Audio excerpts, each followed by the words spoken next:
समाधान समाधान समाधान। नमस्कार, आदाब, सत श्री अकाल। समाधान में एक बार पुनः आप सबका स्वागत है।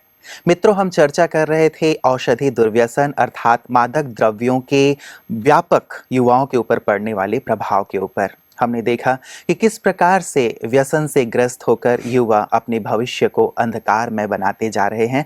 इसलिए बहुत आवश्यक है कि उन्हें इस अंधकार से मुक्त किया जाए, उन्हें इस समस्या से मुक्त किया जाए और समाधान की ओर ले जाया जाए। और आप जानते हैं कि हमें समाधान की ओर ले चलने के लिए हमेशा हमारे साथ होते हैं आदरणीय राजयोगी सूर्य भाई जी। तो आइए इस चर्चा को उनके साथ आगे बढ़ाते हैं। भ्राता जी, आपका बहुत बहुत स्वागत है। भ्राता जी, कल हम चर्चा कर रहे थे कि किस प्रकार से ये जो मादक द्रव्य है युवाओं के ऊपर बहुत ज़्यादा प्रभाव डालते हैं। एक व्यापक तौर पे जैसे हम देखते हैं कि प्रभाव तो समाज का भी पड़ता है, लेकिन एक प्रभाव जहाँ सबसे ज़्यादा वो सीखता है, उसका पड़ता है युवाओं के ऊपर, वो है उनका परिवार। जब वो देखते हैं कि उनके पेरेंट्स, खास करके पिता या दादाजी, चाचा जी, मामा जी, ये सब चीज भी उसका सेवन कर रहे हैं, तो निश्चित रूप से उसके बाल मन में या युवा मन में ये बात अवश्य आती है कि जो चीज़ मेरे बड़े कर रहे हैं वो चीज़ मैं भी अपने जीवन में लूँ। जैसे मैं व्यक्तिगत अपने अनुभव की बात करूँ तो मैं जब अपने आसपास देखा करता था, हमारे मित्र देखा करते थे कि हमारे बड़े सिगरेट पी रहे हैं या बीड़ी पी रहे हैं और बहुत सुंदर छल्ले निकाल रहे हैं अपने मुख से, तो हमारे अंदर भी आता था कि हम भी ये करके देखें। अब उनसे कह तो नहीं सकते थे कि हमें भी दो, हम भी पिएंगे, तो हम ये किया करते थे कि कागज की बीड़ी बना करके फिर हम लोग एकांत में जाके छुप के वो पिया करते थे और धुआं निकाला करते थे और खुश होते थे। बहुत खुश हुआ करते थे कि हम भी धुआं, भले हमें बहुत खांसी आती थी लेकिन फिर भी खुश होते थे कि हम भी धुआं निकाल रहे हैं। तो ये जो एक परिवार या परिवेश का जो प्रभाव पड़ता है, इसके लिए आप क्या सजेस्ट करेंगे? हाँ, देखिए, ये जिम्मेदार हैं परिवार और परिवार का परिवेश इन चीज़ों के लिए। और अगर हमें युवकों में बढ़ती हुई इस प्रवृत्ति को रोकना है तो हमें इस पर अंकुश लगाना पड़ेगा। माँ बाप को सचमुच बहुत सावधान और बहुत बुद्धिमान होना पड़ेगा। आप जब ये बात कर रहे तो मुझे एक सत्य घटना याद आ रही थी। एक व्यक्ति बहुत शराब पीता था, सच्ची बात है ये। उसको देख देख कर उसके लड़के ने पीनी शुरू कर दी और लड़का उसके साथ ही पी के साथ साथ घर आता था। अब उसको नशे में पता तो चलता था कि मेरा लड़का बिगड़ रहा है। आखिर उसने इतनी समझदारी का परिचय दिया कि खुद शराब छोड़ दी और फिर बच्चे को भी प्रेरित किया शराब छोड़ने के लिए। उनके घर में शांति आ गई। तो जिम्मेदार हैं सचमुच माँ बाप और परिवार का परिवेश। इसलिए जो ये आजकल एक फैशन बन गया है सभ्य समाज में कि जी डाइनिंग टेबल पर बहुत सारी चीज़ें रखी होती हैं, इनकी अवेयरनेस उनको भी होनी चाहिए। इसको एक सभ्यता का सूचक न मान के पतन का कारण माने और समाज में ऐसी व्यवस्था को बनाएं ताकि नवयुवकों को अच्छी प्रेरणा मिल सके। मतलब परिवार के कम से कम जो बड़े हैं इस बात का अवश्य ध्यान रखें कि जो छोटे हैं उनके ऊपर ये गलत प्रभाव ना डालें, क्योंकि वो इन चीजों का सेवन करेंगे तो निश्चित रूप से छोटों के मन में, छोटे बच्चे, बिल्कुल जब वो छोटे बच्चे हैं ना 8-10 साल के, तब उनकी जो मनोवृत्ति है या जो उनकी विवेक शक्ति है वो दूसरों से जल्दी सब कुछ ग्रहण करती है। ये बड़ा नेचुरल है, बिना कहे। और वो उन्हें डांटे डपटे भी तो भी इसका असर नहीं पड़ता है। वो जरूर कुछ ना कुछ सोचते हैं कि ये पी रहे हैं तो कुछ अच्छा होगा, हमें कुछ ना कुछ फायदा होगा और हो सकता है हमें बड़े होकर तो ये पीना पड़ेगा ना, तो क्यों ना अभी से चालू कर दिया जाए। अच्छा, एक ह्यूमन नेचर भी तो है भ्राता जी ये कि वो हर नई चीज को टेस्ट करना चाहता है या देखना चाहता है, आजमाना चाहता है कि वास्तव में ये चीज है क्या जो हमारे और साथी या बड़े कर रहे हैं। बिल्कुल यही है। लेकिन मैं एक बात और इसमें जोड़ दूं जो बहुत इम्पोर्टेंट है युवकों को जानने के लिए, क्योंकि हम युवकों को एजुकेट करना चाहते हैं।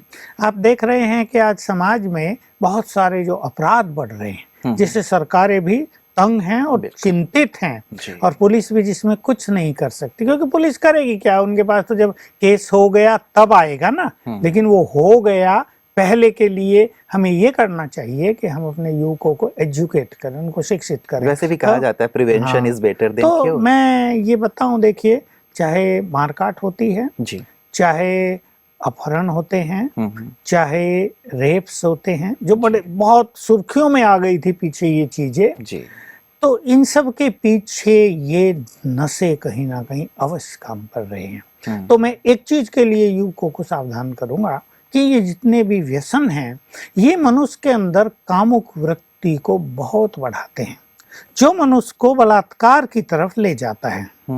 और ये एक बहुत हिंसक प्रवृत्ति है। और तब ऐसी स्थिति आती है कि मनुष्य न तो भविष्य के बारे में कुछ सोच पाता कि तुम जेल में रहोगे या फांसी पर चढ़ोगे, तुम्हारे परिवार बदनाम होंगे, या तुम घर वालों को मुंह भी नहीं दिखा पाओगे, पकड़े गए तो क्या होगा। ये उसका विवेक संपूर्णतः नष्ट हो जाता है।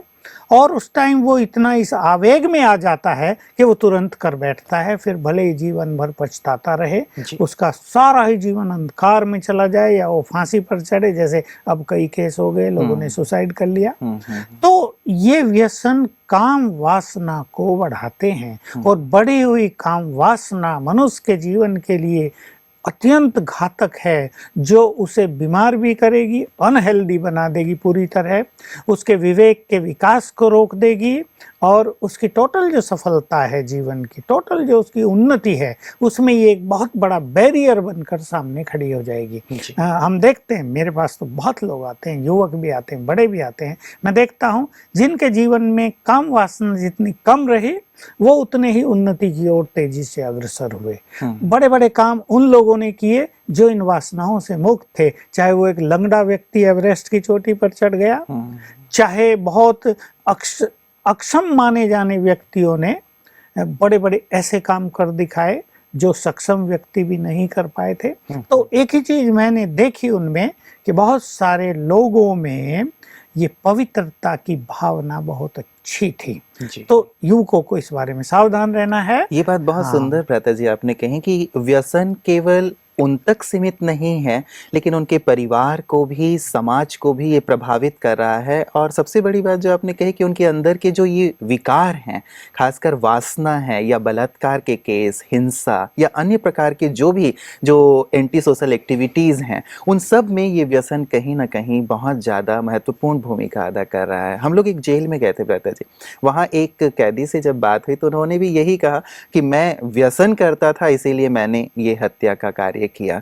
तो ये देखने में जरूर आता है कि कहीं ना कहीं ये एक रीजन बन रहा है। बिल्कुल, जेल में तो अगर जाएं आप 100 लोगों का इंटरव्यू लें तो उनमें से 90 ऐसे ही मिलेंगे जो कहीं ना कहीं व्यसनों के शिकार थे, और उससे प्रेरित होकर, प्रभावित होकर या उसके अधीन होकर उन्होंने अचानक कोई काम कर दिया और फिर जीवन भर पछताते ही रहते हैं। निश्चित रूप से उसके अंदर भी, क्योंकि वो यंग एज में था, लगभग 25 साल का युवा था, विवेक शक्ति उनके पास है। और जब वो दूसरों की बातें सुनते हैं, अखबारों में कहीं सुनते हैं, तो सचमुच उनको कितना बुरा लगता होगा ये हम नहीं समझ पाते हैं। ऐसे जेलों में बंद बहुत युवक पश्चाताप की अग्नि में भी जलते रहते हैं। जी, एक सर्वे ये कहता है भ्राता जी कि आज भारत के जेलों में लगभग 8 लाख कैदी हैं, और उनमें से 2 लाख कैदी युवा हैं। और कहीं ना कहीं इन व्यसनों के कारण ही आज वो इस यातना को भोग रहे हैं या अपने भविष्य को अंधकार में पा रहे हैं। और एक और सर्वे आया है भ्राता जी, उसमें ये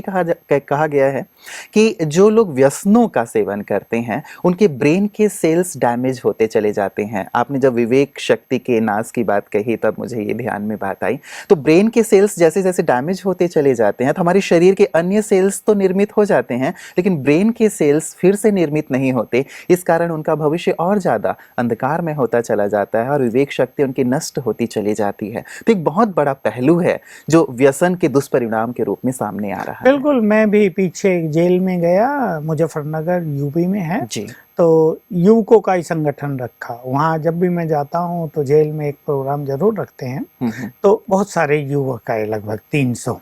तो मैं देख रहा था, मैं ध्यान से सबके चेहरे भी देख रहा था जब मैं बोल रहा था।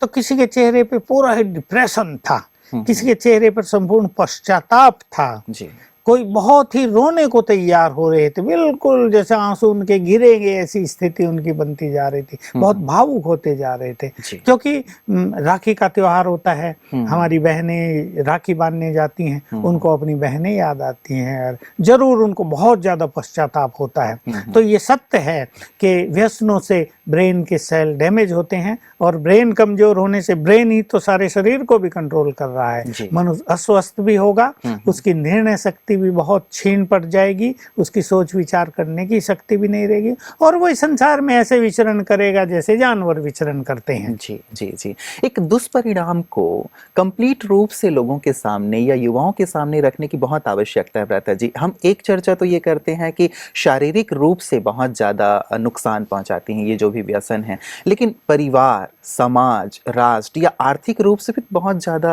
नुकसानदेह है। टोटल संपूर्ण रूप से नुकसानदायक है और वास्तव में तो हमारी एजुकेशन में ही इसके दुष्परिणामों की चर्चा होनी चाहिए। या हमारा ईश्वरीय विश्वविद्यालय भी इसके बारे में बहुत अच्छा काम कर रहा है, गांव-गांव में जाता ही है, स्कूल कॉलेजों में हमारे युवक ही जा रहे हैं जो युवकों को सिखा रहे हैं कि इन व्यसनों से तुम कैसे मुक्त रहो और इसके दुष्परिणामों की हम एक चित्र प्रदर्शनी के द्वारा उनको जानकारी दे रहे हैं। तो इससे बहुत सारे युवक सचमुच समझ जाते हैं और बहुत सारे युवक लिख के प्रतिज्ञा करते हैं, अगर उनकी जेब में सिगरेट है तो सिगरेट दान करके जाते हैं कि आज से हम नहीं पिएंगे और कई लोग उसको अपनाते भी हैं। तो हमारे ऐसे आदर्श युवक ही इस कार्य में लगे हुए हैं जो वास्तव में जिनके जीवन को देखकर दूसरे युवकों को लगता है कि सचमुच हमें भी तो ऐसा युवक बनना चाहिए जो देश के काम आ रहे हैं, जो समाज को कुछ सिखा रहे हैं, जो अपने देश को कुछ दे रहे हैं और व्यसनों से मुक्त हैं। देखिए बहुत सारे लोग ऐसे भी थे जो इन व्यसनों के कारण गरीबी से गुजर रहे थे, जिनके परिवारों में व्यसनों के कारण शिक्षा नहीं आ पाई है क्योंकि बाप या और कोई व्यक्ति शराब में ही सारा पैसा उड़ा देते थे तो शिक्षा नहीं हो पाई। तो देखिए देश को कितना बड़ा नुकसान हो रहा है कि जहां हमारी सरकारें हर व्यक्ति को शिक्षित करना चाहती हैं, वहां अच्छे अच्छे लोग जो पढ़ने योग्य हैं, जो बुद्धिमान बच्चे थे, जो आगे चलकर बहुत अच्छे व्यक्ति बन सकते थे, इस शराब के व्यसन के कारण उनकी शिक्षा दीक्षा हुई नहीं। तो इससे उस परिवार को आर्थिक नुकसान बहुत, उस परिवार में अशांति बहुत और बच्चों का भविष्य बिल्कुल अंधकार में। एक जगह गुजरात में ही मुझे ले गए, हमारे पास ही एक डिस्ट्रिक्ट है पालनपुर, उसके गांव में मुझे ले गए तो रात को प्रोग्राम था तो बताया इस गांव में हर गली में रात को शराब पीकर लोग आते थे और आधी रात तक लड़ाई झगड़ा होता रहता था।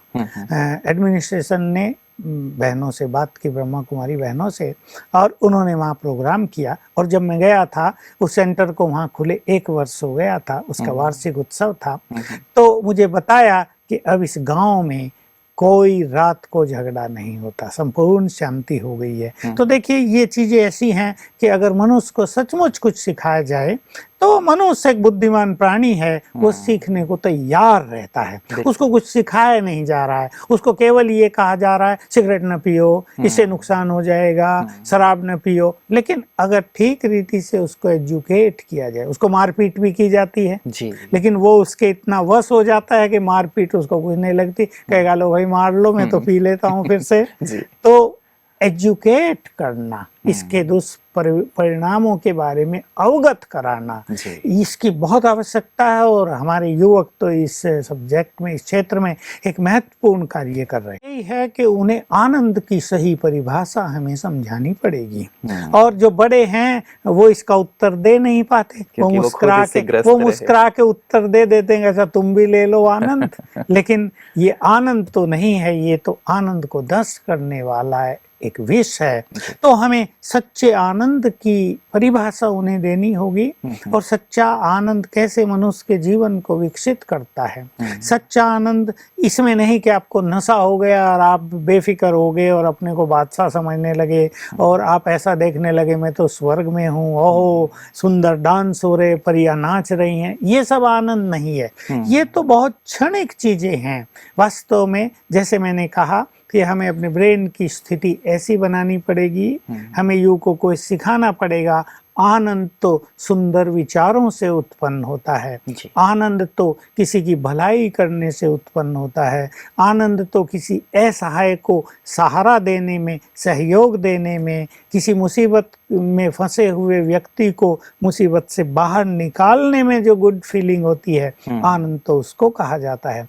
आनंद तो एक सत्य के मार्ग पर चलने से प्राप्त होता है, और जो साधनाओं के मार्ग पर रत हैं उन्हें जानना चाहिए कि आनंद तो सुंदर विचारों के द्वारा और मन बुद्धि की एकाग्रता के द्वारा प्राप्त होता है, व्यसनों के द्वारा नहीं। तो ऐसी एजुकेशन अगर उन्हें दी जाए, और जिन माँ बाप को वो कह रहे हैं कि तुमने तो आनंद ले लिया, अब हमें लेने दो, अब हमारी बारी है, उन्हें ये चीजें जाननी चाहिए और अपने बच्चों को ये बताना चाहिए, खोल के बताना चाहिए कि आनंद नहीं हमने लिया, हमने तो जीवन को नष्ट कर दिया है। तो बच्चे भी समझेंगे सचमुच इससे जीवन को हम नष्ट कर देंगे। बाप को ही कहना चाहिए कि तुम पहले पढ़ो, तुम पहले योग्य बनो, फिर इन सब चीजों के बारे में विचार करना चाहिए। अपना अनुभव सुनाना चाहिए बड़ों को कि हमने बचपन से या युवा काल से व्यसन लेकर कैसे अब हम मजदूर बन गए हैं, कैसे अब हम चपरासी की नौकरी कर रहे हैं, हमने तो जीवन नष्ट कर लिया, अब तुम इससे नष्ट मतलब अनुभव युक्त बातें अपने बच्चों के सामने, युवाओं के सामने रखें कि हमने ये टेस्ट किया तो इसके क्या दुष्परिणाम हुए, किस प्रकार हम अपने भविष्य को श्रेष्ठ नहीं बना पाए, और अब हमारे अनुभवों से आप सीखो कि आप इसमें ना पड़े, आप एक अच्छे राह पे चलें। लता जी, कई बार कुछ लोग ये प्रश्न भी उठाते हैं कि आप ये तो कहते हैं कि व्यसन न करो, लेकिन ये दुकानें, ये फैक्ट्रियां ही पहले क्यों नहीं बंद कर दी जाती हैं जिनमें इनका उत्पादन हो रहा है, तो ये समस्या समाप्त हो जाएगी। तो लोगों में ये बात आमतौर पर ये प्रश्न उठते ही हैं और वो कहते ही हैं कि यहाँ ये समाप्त हो जाए तो ऑटोमेटिक ये बात समाप्त हो जाए। देखिए,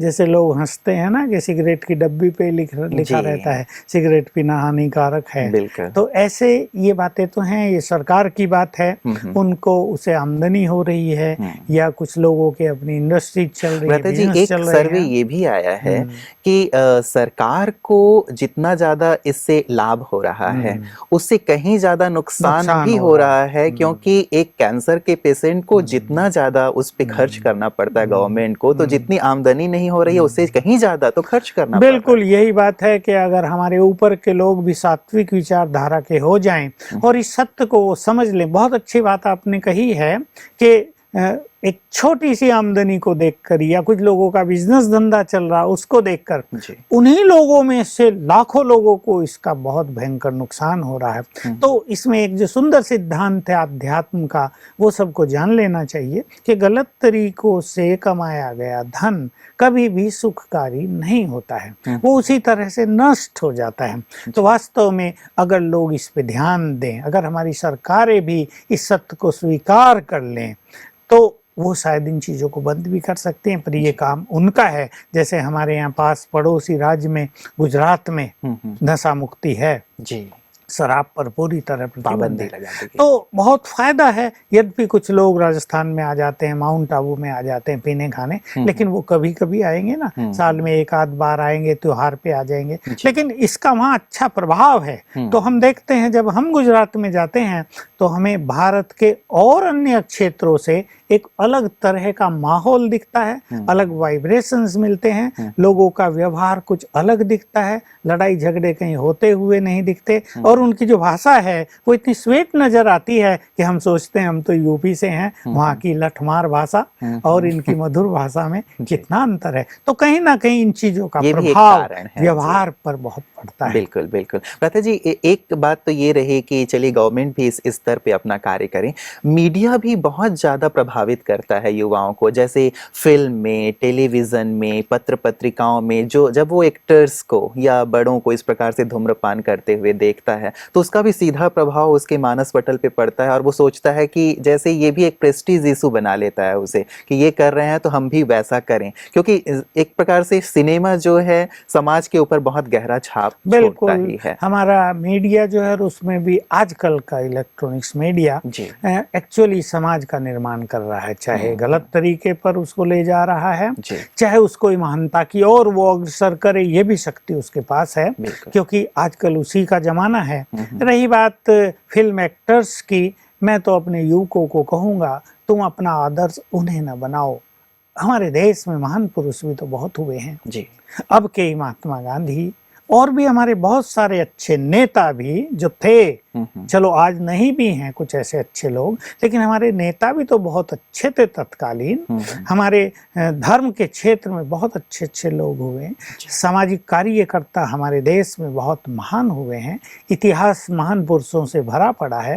उनको आप अपना आदर्श बनाएं तो इस चीज से काफी मुक्त होंगे। बाकी मीडिया के लिए मैं कहूँगा कि मीडिया को, विशेषकर चैनल्स को, इस बात पे ध्यान देना चाहिए कि केवल पैसा कमाना लक्ष्य नहीं है। पैसा किसी देश को महान नहीं बना सकता हमेशा, ठीक है, पैसा एक आवश्यकता है, लेकिन वो समाज को सिखा क्या रहे हैं, उनकी हर चीज से युवक सीख रहा है, उसकी चिंतन की धारा बदल रही है, उसका व्यवहार करने का तरीका बदल रहा है, उसका चलना, उसका एक्ट करना बदल रहा है।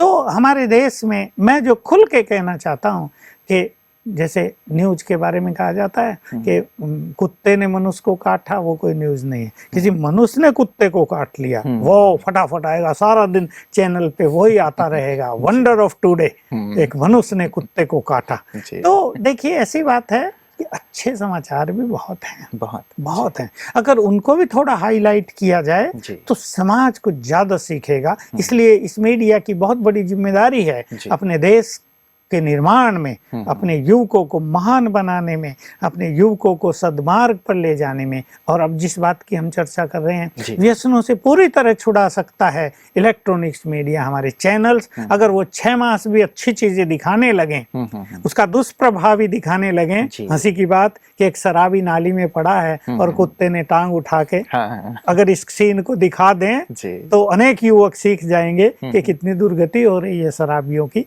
और इसको हाईलाइट थोड़ा सा कर दें 6 मास, तो आधे युवक 6 मास में ही व्यसनों को तिलांजलि दे देंगे। जी, बहुत सुंदर बात आपने कही है भ्राता जी, क्योंकि ये भी हमारे 4 आधार स्तंभों में से एक स्तंभ है मीडिया। और यदि इसमें इस प्रकार के, चाहे व्यसनों के दुष्परिणामों को लेकर के या कुछ सुंदर बातों को उनके सामने आदर्श के रूप में प्रस्तुत किया जाए, तो निश्चित रूप से हमारे युवाओं के ऊपर भी बहुत अच्छा प्रभाव पड़ेगा और साथ ही साथ आने वाली जो पीढ़ी होगी वो एक अच्छे मार्ग पर, सद्मार्ग पर बिल्कुल। मैं तो ये भी कहूंगा कि हमारी पार्लियामेंट अगर ऐसा कानून बना दे कि वो सीन आपको नहीं दिखाने हैं जिससे युवकों पर बुरा असर पड़ता है, जिससे क्राइम को बढ़ावा मिलता है, जिससे बलात्कार को बढ़ावा मिलता है, ऐसे चैनल्स पर, ऐसे समाचारों पर अगर पार्लियामेंट की ओर से प्रतिबंध लगा दिया जाए, और जो वो कर सकते हैं, तो ये काम बहुत सहज हो सकता है। बिल्कुल भ्राता जी, केवल एक लाइन लिख दिया जाता है आजकल कि भाई धूम्रपान या शराब पीना ये स्वास्थ्य के लिए हानिकारक है। मुझे लगता है केवल इतना ही पर्याप्त नहीं है,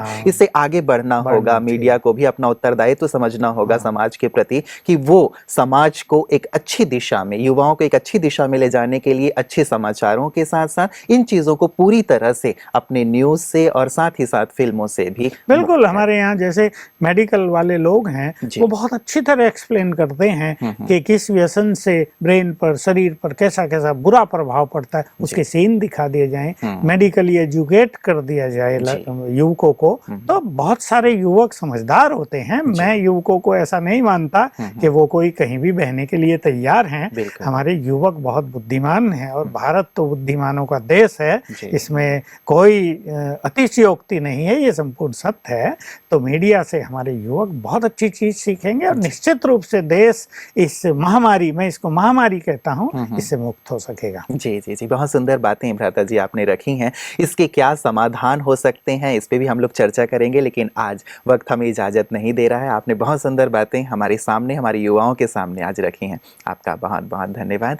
युवा मित्रों, आपने देखा कि किस प्रकार से व्यसन हमें सचमुच एक नशे के साथ साथ हमारी भविष्य के साथ खिलवाड़ की तरह है, और हम ये समझते हैं कि किसी न किसी रूप में इससे मुक्त होना हमारे लिए बहुत बहुत आवश्यक है, ताकि समाज और राष्ट्र एक सुनहरे भविष्य की ओर आगे बढ़ सके। आप सब बहुत समझदार हैं, अक्लमंद हैं, आपका जीवन आपके अपने हाथ में है। आप स्वयं निर्णय करें कि निर्व्यसनी जीवन श्रेष्ठ है या व्यसन युक्त जीवन श्रेष्ठ है। हमें अपने जीवन के माध्यम से अपने परिवार को, अपने समाज को, राष्ट्र को और अंततः सारे विश्व को एक सुंदर संदेश देना है। तो आएं, मशाल थाम लें और आगे बढ़ें संपूर्ण निर्व्यसनी जीवन की ओर।